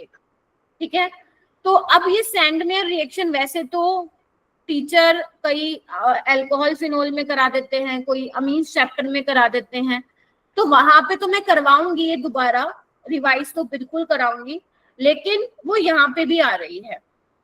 सैंडमेयर रिएक्शन एक नई रिएक्शन है तुम लोगों के लिए। और बेटा बहुत सारी रिएक्शन ऐसी होंगी जिनका तुम्हें मैकेनिज्म बिल्कुल भी करने की जरूरत नहीं है, क्योंकि मैं उन रिएक्शन का मैकेनिज्म बिल्कुल भी तुम लोगों को नहीं बताऊंगी एक पन्ने का, जो पेपर में नहीं पूछी जाएगी तुमसे, मतलब कभी पूछा ही नहीं गया तो आगे भी नहीं आएगी। Is that clear? अगर जहां मैकेनिज्म मुझे लगेगा कि रिक्वायर्ड है वहां पे मैं मैकेनिज्म आप लोगों को करवाऊंगी, otherwise you don't need to rectify the mechanism. आप लोगों को नेम रिएक्शन पता होना चाहिए कि इस रिएक्शन में सबस्ट्रेट क्या होता है और प्रोडक्ट क्या बनता है। अब देखो सैंडमेयर रिएक्शन काफी खूबसूरत रिएक्शन है। होता क्या है यहाँ पे देखो, इसमें ना बेटा सैंडमेयर रिएक्शन करवाने से पहले एक रिएक्शन होती है डाईएजोटाइजेशन। वो होता क्या मैं बता देती हूँ। यहाँ पे आप लोग जो सबस्ट्रेट लेते हो वो एनिलीन लेते हो। क्या लेते हो? एनिलीन लेते हो। प्राइमरी एरोमेटिक अमीन होता है ये, है ना। देखो जो ये मैं डाईएजोटाइजेशन रिएक्शन बोल रही हूँ, इसमें जो रिएजेंट अपन लोग लेते हैं वो क्या लेते हैं? सोडियम नाइट्राइट लेते हो आप HCl की प्रेजेंस में, या फिर आप इसको लिख सकते हो नाइट्रस एसिड HONO। इसी से ही मिलके बना है ये। अगर आप NaCl को अलग कर दोगे तो बेसिकली क्या बन जाएगा? वो HNO। ठीक है, और जो ये रिएक्शन हम लोग कराते हैं वो 0 से 5 डिग्री सेल्सियस पे करवाते हैं, मतलब बहुत कम टेम्परेचर होना चाहिए इस रिएक्शन के लिए। इसका रीजन भी मैं बता दूंगी अभी। क्या बोला मैंने? एक्चुअली जब लैब में आप लोग ये रिएक्शन करते हो तो आप ये पता लगाने के लिए रिएक्शन करते हो कि आपके कंपाउंड में कौन सा एरोमेटिक अमीन है, प्राइमरी है, सेकेंडरी है, कौन सा है। तो अगर आप लोगों के कंपाउंड में सैंपल में प्राइमरी एरोमेटिक अमीन है, तो वैसे तो प्राइमरी एरोमेटिक अमीन है तो उसके लिए ये स्टेप होता है। दिखने में ये बहुत आसान लगेगी तुम्हें, लेकिन लैब में भाई साहब पूरा 1 घंटा लगता है इन रिएक्शन को कराने में। तो इसमें सोडियम नाइट्राइट और HCl आप लेते हो और ये थर्मामीटर से मेंटेन करके चलते हो कि हमारा टेम्परेचर 0 से 5 डिग्री सेल्सियस के बीच में ही रहे। ऐसा क्यों? क्योंकि बेटा अगर तुम्हारा टेम्परेचर इतना मेंटेन रहेगा तो यहाँ पे तुम्हें क्या मिलता है, एक सोल्ट मिलता है। क्या मिलता है? सोल्ट मिलता है। उस सोल्ट का नाम क्या है? बेंजीन, क्योंकि बेंजीन रिंग है। N2 को क्या बोलोगे? जहां पे 2 N है, डाई एजो, पॉजिटिव चार्ज है, डाई एजोनियम क्लोराइड। और ये तभी बनेगा जब तुम्हारा क्या होगा, लो टेम्परेचर होगा। तो ये स्टेबल होता है लो टेम्परेचर। इतनी इंफॉर्मेशन तुम्हें काफी है इस रिएक्शन के लिए। और ये स्टेबल होता है क्यों? इधर देखो, रेजोनेंस स्टेबलाइज है, ध्यान से देखो। अगर तुमने इसका टेम्परेचर ज्यादा किया, मान लो तुम्हारा टेम्परेचर, रिएक्शन मिक्सचर का टेम्परेचर तुमने 5 से ऊपर कर दिया, मान लो 10 डिग्री ले गए, तो भाई साहब ये N2 निकल जाएगी। और अगर N2 निकल गई तो ये वर्ल्ड्स बेस्ट लिविंग ग्रुप होता है N2। अगर कोई गैस निकल रही होती है तो वहां पे जो तुम चाहते हो पता लगाना, वो लगा नहीं पाओगे। ठीक है, तो इस रिएक्शन को हम क्या बोलते हैं? जहां पे एनिलीन से बेंजीन डाइसोनियम क्लोराइड मिल रहा है, डाई एजोटाइजेशन रिएक्शन। क्या बोलते हैं? Diazotization reaction. इस रिएक्शन को मैं अल्कोहल फिनोल में भी पढ़ाऊंगी तुम लोगों को, मैं तुम्हें अमीन्स चैप्टर में भी पढ़ाऊंगी। तो 3 बार तुम मेरे से ये रिएक्शन पढ़ोगे। ठीक है जी। अच्छा, अब इसके बाद क्या होता है? एक बार ये बन गया ना, तो बेंजीन, तो ये बेंजीन डाइसोनियम क्लोराइड जो बना है, इससे तुम क्या बना सकते हो? काफी कुछ बना सकते हो। यहाँ पे से तुम क्लोरोबेंजीन भी बना सकते हो, है ना। इससे तुम कैसे बनाओगे भी बताते हो। ब्रोमोबेंजीन भी बना सकते हो, इससे तुम साइनोबेंजीन भी बना सकते हो। कैसे बनाओगे? इसमें जो आप रिएजेंट यूज करते हो वो लेते हो, Cu2Cl2 लेते हो। कॉपर यहाँ पे +1 में होता है अगर क्लोरोबेंजीन बनाना है। ब्रोमोबेंजीन बनाना है तो ये लेते हो। ठीक है, क्यूप्रस क्लोराइड, क्यूप्रस ब्रोमाइड। और अगर ये बनाना है तो यहाँ पे CuCl लेते हो। तो यहाँ पे आपको क्या मिल जाता है? साइनोबेंजीन।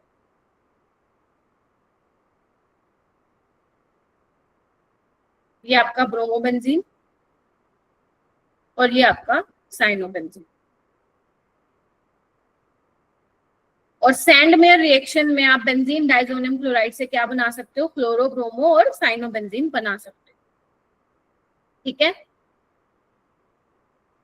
अब यहाँ पे आपको ये वैसे पूछेगा नहीं, बट मैं बता देती हूँ। यहाँ पे कॉपर क्यों यूज करते हो आप कॉपर +1 में? क्योंकि ये जो मैकेनिज्म होता है ना बेंजीन डाइसोनियम क्लोराइड से आगे, ये रेडिकल मैकेनिज्म होता है। तो कॉपर +1 यहाँ पे बेसिकली कैटलिस्ट की तरह बिहेव करता है, कैटेलाइज कराने में हेल्प करता है रिएक्शन को। और यहाँ पे क्या होता है बेटा? यहाँ से जो इलेक्ट्रोफाइल जनरेट होता है वो आपका NO+ जनरेट होता है, जो आगे फर्दर रिएक्शन में पार्ट लेता है। ठीक है, आपसे नहीं पूछा जाएगा, सो बिल्कुल निश्चिंत रहना। कहीं तुम कहो मैम मैकेनिज्म नहीं करना है, इसका मैकेनिज्म बिल्कुल भी। अगर जितने ज्यादा तुम मैकेनिज्म करोगे जहाँ पे रिक्वायरमेंट नहीं है, तो तुम्हें फिर दिक्कत होगी। तुम मुझे यही बोलोगे कि मैम समझ नहीं आया। हो गया। अच्छा, एक तुम क्या कर सकते हो? राहुल कह रहा है फ्लोरीन नहीं हो सकता, अभी बताऊंगी फ्लोरीन कैसे, क्लोरोबेंजीन कैसे बताओगे। But that is not Sandmeyer. बन सकता है बेंजीन डाइसोनियम से, बट सैंडमेयर रिएक्शन किसको बोलोगे? जहां पे बेंजीन डाइसोनियम क्लोराइड से क्लोरोबेंजीन, ब्रोमोबेंजीन और साइनोबेंजीन, ये सैंडमेयर रिएक्शन है। तुम बना तो आयोडोबेंजीन भी सकते हो, बना तो तुम आयोडोबेंजीन भी सकते हो। बस तुम्हें क्या करना है, KI ले लो, थोड़ा सा गर्म कर दो। यहाँ पे कैटलिस्ट की जरूरत ही नहीं होती, बिकॉज I नेगेटिव अपने आप में इतना बढ़िया न्यूक्लियोफाइल है। ये आयोडोबेंजीन यहाँ पे बन जाता है। ध्यान रखना, बट दिस इज नॉट करके लिखो, this is not Sandmeyer reaction. ठीक है, ये ध्यान रखना। बहुत बच्चे फंस जाते हैं इसमें, उनको लगता है NCERT में क्या दिया हुआ है ना। जब तुम NCERT खोलोगे तो उसने एक साथ सारे रिएक्शन दे रखी है, बट वो ये नहीं बताएगा कि सैंडमेयर कौन सी है। ठीक है, तो ये चीज ध्यान रखिएगा। इस पे बेस्ड एक सवाल भी आया हुआ है। ठीक है बेटा, ये सोल्ट है, ये इसका काउंटर आयन है, इसको लगाना लगाओ, नहीं लगाना नहीं लगाओ। ये इसके साथ नहीं जुड़ा हुआ, कोवेलेंटली बॉन्डेड नहीं है। सोल्ट में क्या होता है? ठीक है। उसके बाद है तुम्हारी रिएक्शन बाल्स-कीमन रिएक्शन। हमें कैसे कैसे नाम है, अभी तो बेटा अच्छे अच्छे नाम आएंगे। बाल्स-काइमन रिएक्शन, तो इसमें क्या होता है, इसमें बनता है फ्लोरोबेंजीन। क्या नाम है इसका, राहुल, लेकिन वो सैंडमेयर नहीं, दिस इज बाल्स-काइमन। तो यहाँ पे भी क्या होता है, बेंजीन डाइजोनियम क्लोराइड ही लेते, तो बड़े काम का है भाई ये बेंजीन।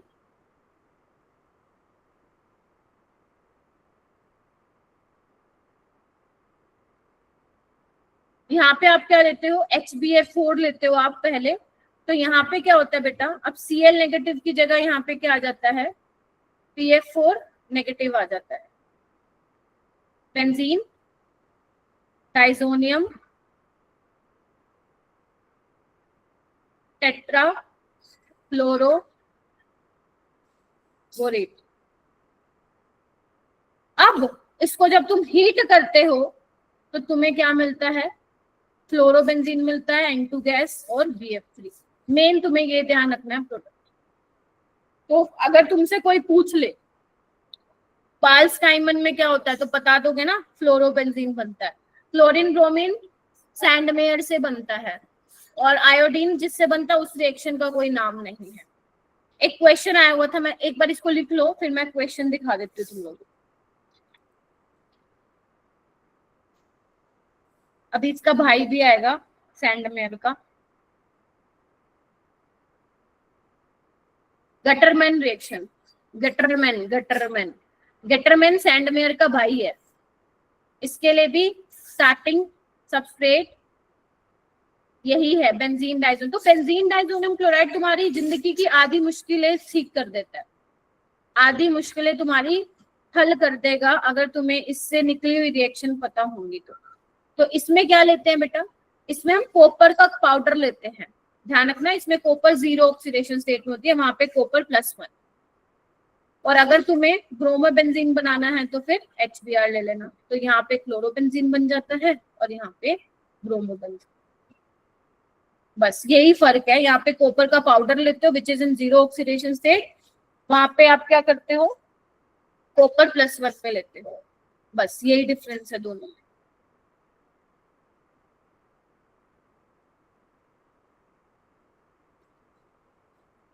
ये भी दोबारा आएगी रिएक्शन।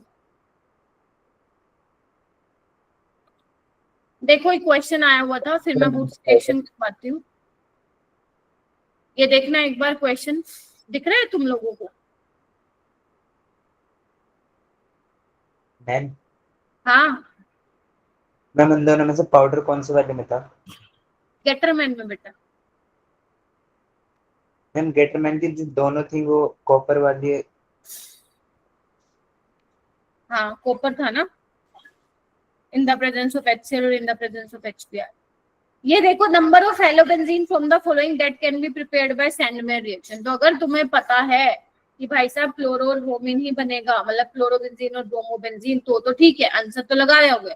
अगर तुमने गलत फहमी पाल ली और 4 लिख के आ गए आंसर, तो काटा लग जाएगा। ठीक है, ये क्वेश्चन पहले नहीं पूछा था, 2024 में ही पूछा इन्होंने पहली बार, 2025 में भी नहीं पूछा, 24 में पूछा है। यानी कि थोड़ा सा वो ये भी जानना चाह रहा है कि रट के आए हो या कुछ पता भी है, तो वही वाली चीज है। ठीक है, चलिए अब मैं चलती हूँ वुड्स रिएक्शन पे। वुड्स रिएक्शन हेडिंग डालेंगे।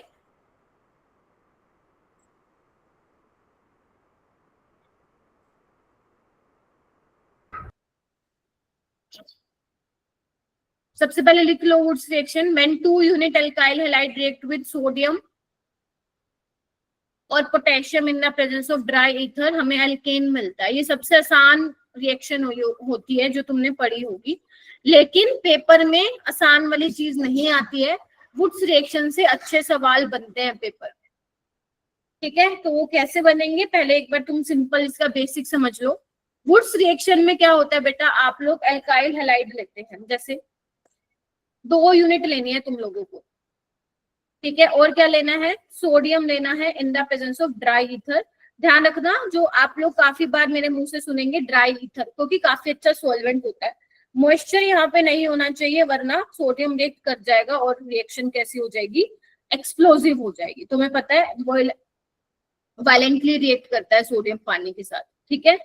तो यहाँ पे बहुत सिंपल चीज होती है, तुम्हें कुछ नहीं करना बेटा, यहाँ से 2NaX निकाल देना है और क्या कर देना, R और R को जोड़ देना। दिख रहा है? R और R को क्या करना है, जोड़ देना है। जैसे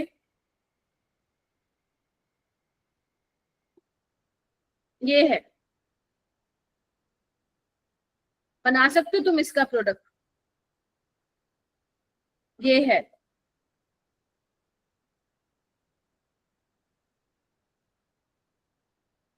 क्या बनेगा, C2H5 C2H5। ये क्या बनेगा,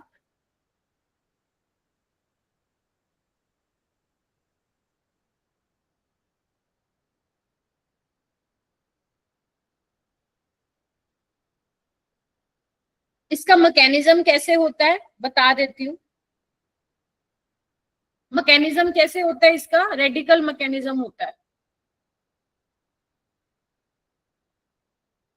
इसका मैकेनिज्म भी वैसे कोई पूछेगा नहीं, बट आसान है तो मैं बता देती हूँ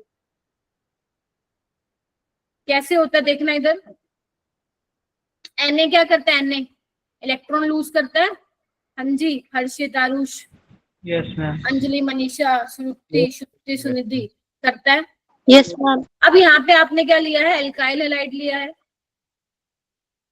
तो जैसे ही इधर देखो, जैसे ही ये बॉन्ड ब्रेक होगा, ठीक है, जैसे ही बॉन्ड ब्रेक होगा R पे क्या आएगा, पॉजिटिव। तो क्या करेगा, इसको ये इलेक्ट्रॉन देगा, तो ये क्या बन जाएगा, R रेडिकल बन जाएगा। यस और नो। और ऐसा तो है नहीं कि रिएक्शन मिक्सचर में एक ही R का रेडिकल होगा, बहुत सारे होंगे। तो तुम क्या कर देना, R रेडिकल अपने ही R रेडिकल के साथ क्या करेगा, कंबाइन करके क्या बना लेगा, एल्केन बना लेगा। या अगर तुम्हें बहुत सिंपल भाषा में समझना है तो बहुत सिंपल भाषा में ये है, तुम्हें जो भी अल्काइल हैलाइड दिया होगा उसको रेडिकल में तोड़ दो, ठीक है, और ये जो रेडिकल जनरेट होगा अपने ही रेडिकल के साथ कंबाइन होके क्या कर देगा, सिंपल। जो तुम्हें आसान लगता हो वैसे तुम समझ सकते हो। मैकेनिज्म जब तुम रिवीजन करोगे तो वहां तुम्हें हेल्प कर सकता है, बट क्वेश्चन में मैकेनिज्म नहीं आएगा। क्वेश्चन में तो आपको रिएजेंट्स दे रखे होंगे जो आपको अप्लाई करना है। अच्छा, यहाँ पे एक इंपॉर्टेंट चीज है बेटा, क्या, आई होप ये लिख लिया हो सभी ने।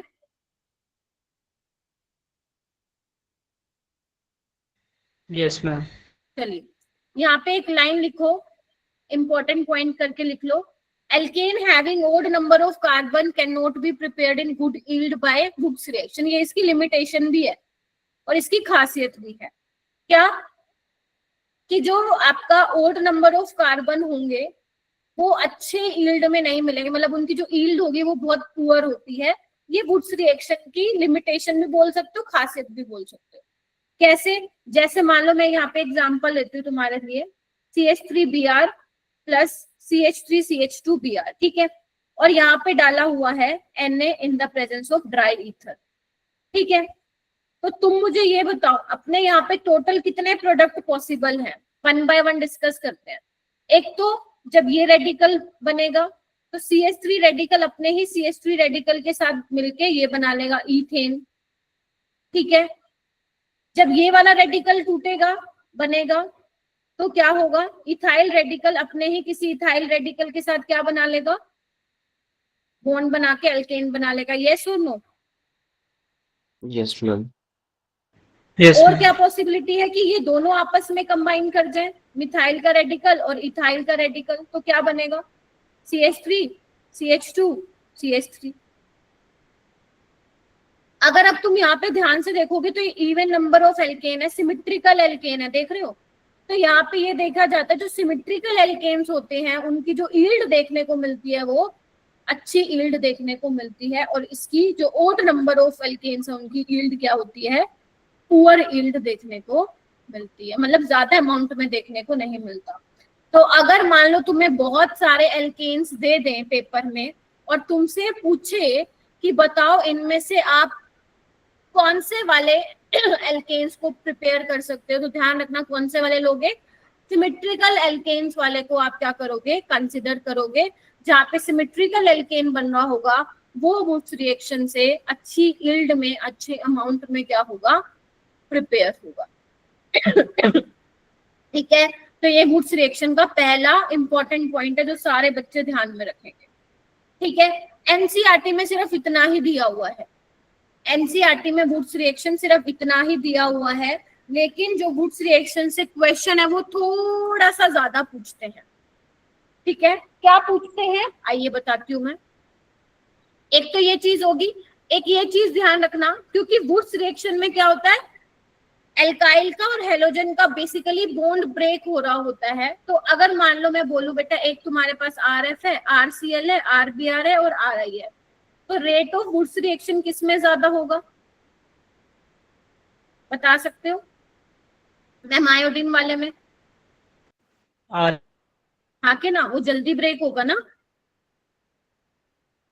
right मतलब अगर मान लो तुम्हारे Yes, पास ma'am. एक जगह क्लोरीन है, ब्रोमीन है, तो कौन से को प्रायोरिटी, मतलब कौन से को ब्रेक करोगे पहले, Br वाले को ब्रेक करो। ठीक है, चलो एक तो ये हो गया, ये था एनसीईआरटी वाली बात। अब हम थोड़ा सा चलते हैं जो तुम्हें जेई में क्वेश्चन करने को हेल्प करेगा। पहला केस, अगर तुम्हारे एक ही मॉलिक्यूल में मल्टीपल रेडिकल बन रहे हैं, मल्टीपल रेडिकल जहां पे एक से ज्यादा रेडिकल बन रहे हैं, तो वहां पे जो इंट्रामोलिकुलर रिएक्शन होती है वो फेवरेबल होती है। इंट्रामोलिकुलर का मतलब विद इन रिएक्शन जो हो रहा है, विद इन रिएक्शन ही क्या हो रहा है, आप लोगों का बॉन्ड बन रहा है। जैसे अगर मैं इसके रेडिकल बनाऊंगी तो क्या बनेगा, देखना एक बार, ऐसे बनेगा। इसमें क्या पॉसिबिलिटी हो सकती है कि ये रेडिकल जो बना है अपने ही किसी दूसरे वाले बंदे के साथ क्या कर ले, कंबाइन कर जाए, यस और नो, यस। और एक क्या पॉसिबिलिटी हो सकती है, एक पॉसिबिलिटी हो सकती है जो ये रेडिकल बना है उसमें आपस में क्या बन जाए वो। तो यहाँ पे देखो कि क्या बन रहा है, 4 मेंबर रिंग बन रही है बीच में, यहाँ पे ऐसा नहीं है। तो ये वाला बनता है लेकिन कम अमाउंट में बनता है, और मेजर ये वाला बनता है। ध्यान रखना, जो मैं आप लोगों को क्वेश्चन करवा रही हूँ वही पेपर में आएंगे आप लोगों के। ठीक है, ये स्टैंडर्ड क्वेश्चंस होते हैं वुड्स रिएक्शन के, तो एग्जामिनर यहीं से ही पूछता है। ठीक है, पहला चीज। दूसरा, हाँ बेटा बोलो। मैम ये मेजर वाला एक बार रिपीट कर दो दोबारा। यहाँ पे कुछ नहीं करना आदर्श, रेडिकल बनाया तुमने, रेडिकल रेडिकल मिलके क्या बना लेगा, बॉन्ड बना लेगा। तो ये वाला मेजर बनता है, ये वाला माइनर, क्योंकि यहाँ पे 4 मेंबर रिंग बन रही है। ये वाला कम अमाउंट में बनेगा, ये वाला ज्यादा में बनेगा। पहला ये टाइप का क्वेश्चन है, इसको तुम टाइप 1 भी बोल सकते हो। और ये वाली टाइप को ऐसे ही ध्यान रखना जिसमें करा रही हूँ। दूसरे टाइप का सवाल, यहाँ पे देखो क्या हुआ, यहाँ पे भी रेडिकल ब्रेक हो, मतलब बनेंगे। तो अब यहाँ पे भी ऐसा नहीं कि तुम दूसरे किसी रेडिकल के साथ जोड़ दोगे, यहाँ पे जो आपका मेजर बनता है वो ये वाला बनता है, एल्कीन। ठीक है, यहाँ पे सिस वाला भी बना सकते हो तुम लोग। ठीक है, इसमें क्या होगा, इसमें भी 2 पॉसिबिलिटी तुम देख सकते हो। एक तो ये रेडिकल बन गया और तुम लोग इसको ऐसे बना दो, देखना एक बार, ऐसे दिख रहा है, बाईसाइक्लिक कंपाउंड। मैम इसमें रेजोनेंस हो सकता है कहाँ पे मैम, डॉट से? वही मैं करा रही थी, वही मैं करा रही हूँ बेटा। या फिर तुम इसको ऐसे भी कर सकते हो जैसे भी कर बोल रहा है, ये जो बॉन्ड है इसको ब्रेक करा दो, तो क्या होगा देखना एक बार, यहाँ रेडिकल, यहाँ रेडिकल, यहाँ रेडिकल, यहाँ रेडिकल, दिख रहा है। तो ये वाला रेडिकल और ये वाला रेडिकल बॉन्ड बना लेगा और ये बॉन्ड बना ले, तो ये क्या बन गई, कंजुगेटेड, अरे कंजुगेटेड डाई, दिख रहा है। तो अब तुम्हें दिख ही रहा होगा कौन से वाला मेजर बनेगा, नीचे वाला, दिस इज कंजुगेटेड डाई। और ये क्या है आपका, बाईसाइक्लिक कंपाउंड है, स्ट्रेन है इसमें, this will be your minor. Important है ये बहुत ज्यादा, अभी तक आया नहीं जेई में, बट आ सकता है तुम्हारी शिफ्ट में। मैं बोल रही हूँ जो मैं यहाँ पे एग्जाम्पल करा रही हूँ, ये जरूर अपनी नोटबुक में लिख लेना, यहीं से ही चांसेस हैं कि तुमसे पूछे जाएंगे पेपर में। हाँ, इसकी जगह क्लोरीन की जगह ब्रोमीन लगा सकता है वो, उसकी तुम टेंशन मत लेना। ये देखो, ये तो बहुत इंपॉर्टेंट है, ये भी अभी तक पेपर में नहीं आया, ये आ चुका है 2025 में, पता नहीं 24 में आया 25 में आया। इसमें देखो ऊपर, यहाँ पे तुम्हारे पास क्या है, वही सोडियम ट्राइथर डाला हुआ है, तो तुम्हारे पास क्या पॉसिबिलिटी है, रेडिकल पे ब्रेक करा दो तो क्या बनेगा, देखना एक बार। ये क्या हो सकता है एक पॉसिबिलिटी की, अपने ही किसी रेडिकल के साथ क्या कर ले, जोड़ी बना ले, देखो, या फिर रेडिकल रेडिकल कंबाइन होके ये बना ले, बोलो, यही तो पॉसिबिलिटी है। Yes ma'am. ये देखो, क्या ये मेजर है मैम, ये तो एंटी एरोमेटिक बना दिया आपने, ये तो एंटी एरोमेटिक, ये तो अनस्टेबल है, तो ये तो बहुत बहुत बहुत कम बनने वाला है, सारा मोस्टली यही बनेगा, बिकॉज एंटी एरोमेटिक तो नहीं है, नॉन एरोमेटिक है, non aromatic is more stable then anti aromatic. अब ध्यान से देखो, मैंने क्या बोला था, इंट्रामोलिकुलर रिएक्शन फेवर करता है, लेकिन यहाँ पे देखो क्या हुआ, इंट्रामोलिकुलर तो करवा दी तुमने, लेकिन यहाँ पे क्या बन गया, एंटी एरोमेटिक। तो जब तुम पॉसिबल प्रोडक्ट बनाओगे तो वहां से तुम बेटर पता लगा पाओगे कि कौन सा मेजर बनेगा और कौन सा माइनर बनेगा। इसमें क्या होता है, इसमें दो चीजें हैं, अब ब्रोमीन और सीएल में से ब्रोमीन वाला जाएगा बिकॉज उसका रेट ज्यादा है, देखना एक बार, और ये क्या करेगा, अपने ही किसी के साथ कंबाइन होके ये बना लेगा, देखना एक बार, ऐसे देखो, यस और नो। और एक क्या होगा कि दोनों ही रेडिकल ब्रेक हो जाए,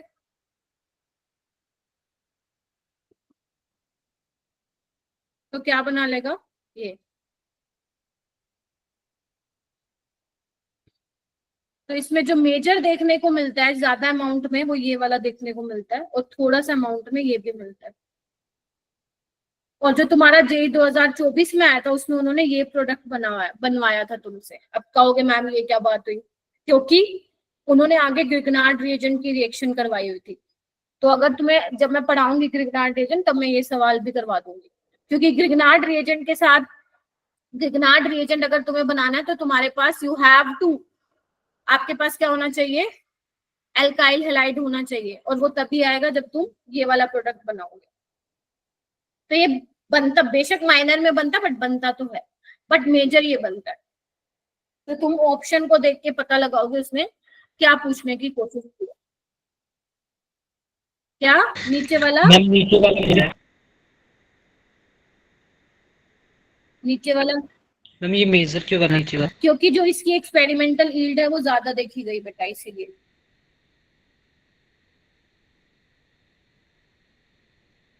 और ऊपर वाले की कम मिली इसलिए वो माइनर बना। Okay. कुछ मेजर माइनर तो हम बेटा प्रोडक्ट देख के बता सकते हैं, कुछ जो है एक्सपेरिमेंटली यील्ड से, बेसिकली एक्सपेरिमेंटल यील्ड से हम पता लगाते हैं कि मेजर है और ये माइनर, और ऐसा बहुत कम ही केसेस में होगा जहाँ पे तुम्हें एक्सपेरिमेंटली चीजों को सोचना पड़ेगा इसमें। तो ये है वुड्स रिएक्शन के मोस्ट इंपोर्टेंट।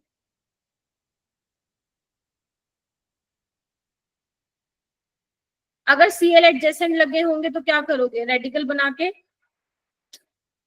ऐसे कह रहे हो ना, तो रेडिकल बना के यहाँ बॉन्ड लगा देना।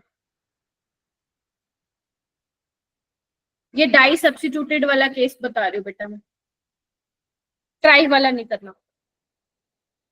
उसके बाद है वुड्स का भाई आ गया, वुड्स का भाई है फिटिग, और ये बहुत आसान है, बहुत आसान। फिटिग, वुड्स में क्या होता है, वुड्स में क्या होता है, एल्काइल हैलाइड लेते हो, इसमें क्या लेना है तुम्हें, एराइल हैलाइड, खत्म रिएक्शन। इसमें आपको क्या लेना है, एराइल हैलाइड लेना है, और क्या करवाना है, बस सोडियम लो, एक और मोल लो, NaCl निकालो, टाटा बाय बाय करो NaCl को, और यहाँ पे क्या बना दो, बायफिनाइल बना दो। यही है इसका भाई का काम, बस यही करना है तुम्हें, कुछ नहीं करना और कुछ भी नहीं करना। वहां पे एल्काइल हैलाइड लेते हो, यहाँ पे एराइल हैलाइड लेना है तुम्हें, इन the presence of dry ether, और तुम्हें क्या मिल जाएगा यहाँ पे, बाइफिनाइल यहाँ पे मिल जाएगा। ठीक है, ये तो आसान है, इसमें तो कुछ नहीं है। चुप तो ऐसे बैठे हो जैसे पता नहीं कोई बहुत नई चीज पढ़ ली हो तुम लोगों ने। ये भी हाइड्रोकार्बन में आता है, बट ठीक है, हाइड्रोकार्बन को छोड़ो, मैं ये कंसिडर कर रही हूँ आप फर्स्ट टाइम पढ़ो। एक वुड्स पढ़ ली, फिटिंग पढ़ ली, अब दोनों को साथ में पढ़ो। वुड्स फिटिंग, वुड्स में तुमने एल्काइल हैलाइड लिया था, फिटिंग में एराइल हैलाइड। वुड्स फिटिंग में क्या लोगे, एक एराइल हैलाइड होगा और एक एल्काइल हैलाइड होगा। बन गया काम, बन गया भाई काम। जैसे तुमने एक ये ले लिया, एक क्या ले लिया, एल्काइल हैलाइड ले लिया, तो तुम्हें क्या करना, कुछ नहीं करना, NaCl बाहर निकालो और क्या लगा दो यहाँ पे, एल्काइल पार्ट लगा लो, तुम्हारा बन गया ये वुड्स फिटिंग। मुश्किल है नहीं माँ। और ये डायरेक्ट सवाल आएगा तुम्हारे पास, 3-4 तुम्हें क्या दे देंगे, रिएजेंट दे देंगे या फिर प्रोडक्ट बना के दे देंगे और पूछेंगे बताओ भाई इसका नेम क्या, कौन सी नेम रिएक्शन है। तो वुड्स में एल्काइल हैलाइड, फिटिंग में एराइल हैलाइड। वुड्स फिटिंग में क्या हो जाएगा आपका, एल्काइल हैलाइड और एराइल हैलाइड दोनों आप लेते हो।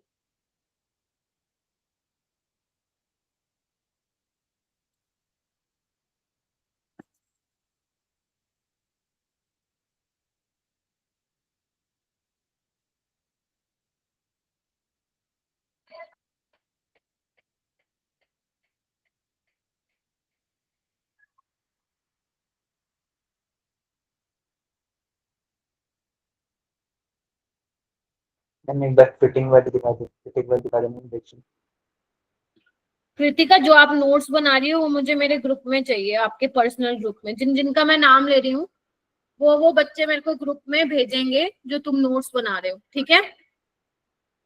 अंजलि आप भेजोगी, संदीप, सुमित, हर्षित, गौरव पाल जो कि आज बिल्कुल ही गायब है, क्लास में है ही नहीं, वो भी भेजेगा, और नहीं भेजा तो फिर खैर नहीं है तुम लोगों की। और ऋषि जो कि वो भी गायब है, और सुमित, आरुष, मनीषा, ये बच्चे जो है मेरे को, श्रुति, और समीर, प्रिंस खोजान, ये वाले बच्चे मेरे को अपने पर्सनल ग्रुप में भेजोगे जो मैंने आज लिखवाया क्लास में, ठीक है। चलिए, आई होप लिख लिया होगा। क्वेश्चन करोगे, टाइम है तो क्वेश्चन कर लो, ये वाला करो।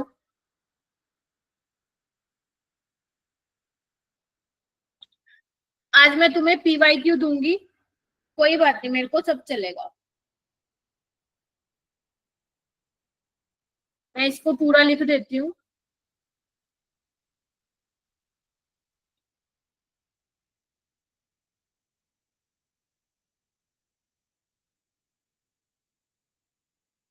आपको X और Y बताना है, ऐसे सवाल आएंगे पेपर में। अगर कुछ समझ नहीं आएगा तो ऑप्शन पे ही जाओगे, ऐसे वाले देखो ऐसे ही आते हैं। Identify a correct set of, बेटा PYQ में ना मैंने RN टिक मार्क कर दिया बेटा, ठीक है, तुम लोगों के लिए टिक मार्क कर दिया मैंने। टोटल 36 क्वेश्चन है, डेली बेसिस पे सिर्फ 12-12 क्वेश्चन करने हैं, 3 दिन का टाइम दे रही, ठीक है। 2023 और 2024, 2025 के मैंने करवा दिए हैं, और जो नहीं टिक लगाए हैं वो समझ जाना, इसलिए टिक नहीं लगाया मैम ने क्योंकि वो मिक्स्ड सवाल है। ये वाला क्वेश्चन करो, ट्राई करो क्या होना चाहिए।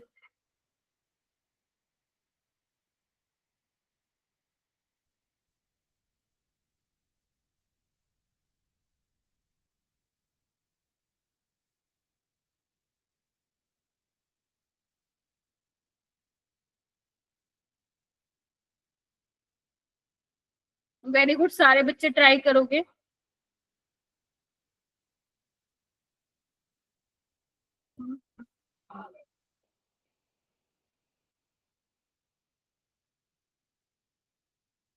क्या करोगे तुम?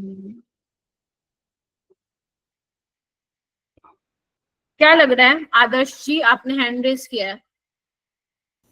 मैम ए। क्या करवाया तुमने पहले? मैम सबसे पहले तो वो BR निकल जाएगा, तो वहाँ पे कार्बोकेटाइन बनेगा, फिर उसका रीअरेंजमेंट हो जाएगा, तो फिर वहाँ पे Br2 और CHCl3 के साथ वो बन जाएगा। यहाँ पे और 20 डिग्री पे कार्बोकेटाइन क्यों बनाया तुमने? हम Br निकल जाएगा ना। बट ये तो उसको फेवर कर रही है ना, SN2 रिएक्शन को।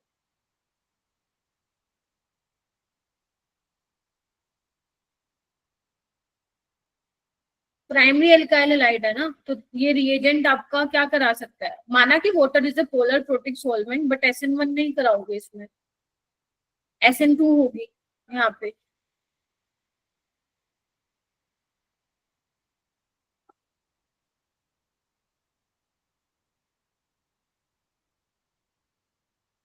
ठीक है, फिर आगे क्या करोगे? HBr लेना पड़ेगा, फिर आपका प्राइमरी डिग्री कार्बोकेटाइन बनेगा।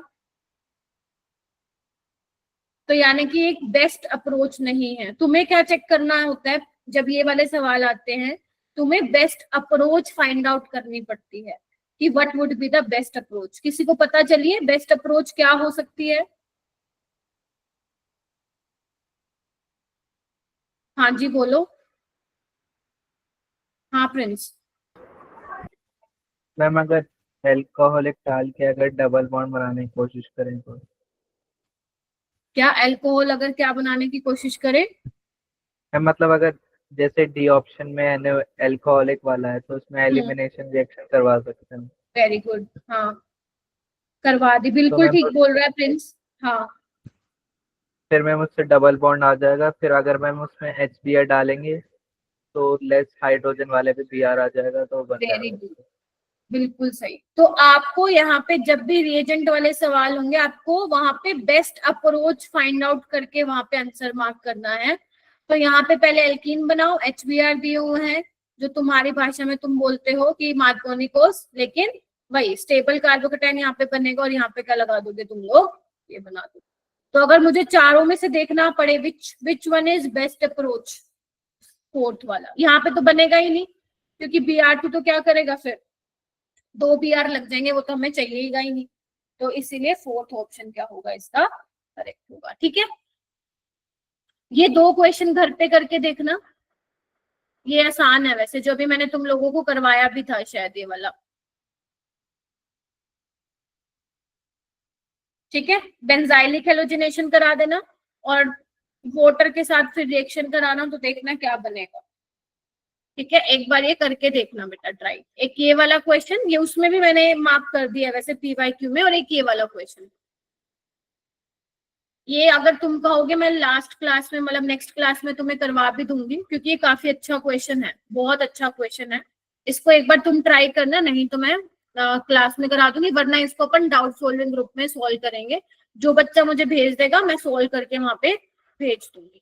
ठीक है, so finally this chapter is completed from my side. जितना आप लोगों के लिए बहुत, मतलब ज्यादा से भी, मतलब काफी ज्यादा करा दिया, जितना इनफ था उससे भी ज्यादा तुम लोगों का ये कवर हो गया। इतना कर लो बस, क्लास में करवाए गए प्रीवियस ईयर क्वेश्चन बार बार रीअटेम्प्ट करो। बस जो मैंने दिया है उतना ही करो, इस चैप्टर के लिए मोर देन सफिशिएंट है। ठीक है, इसलिए मैंने 11 लेक्चर में खींच दिया इसको, ताकि तुम आराम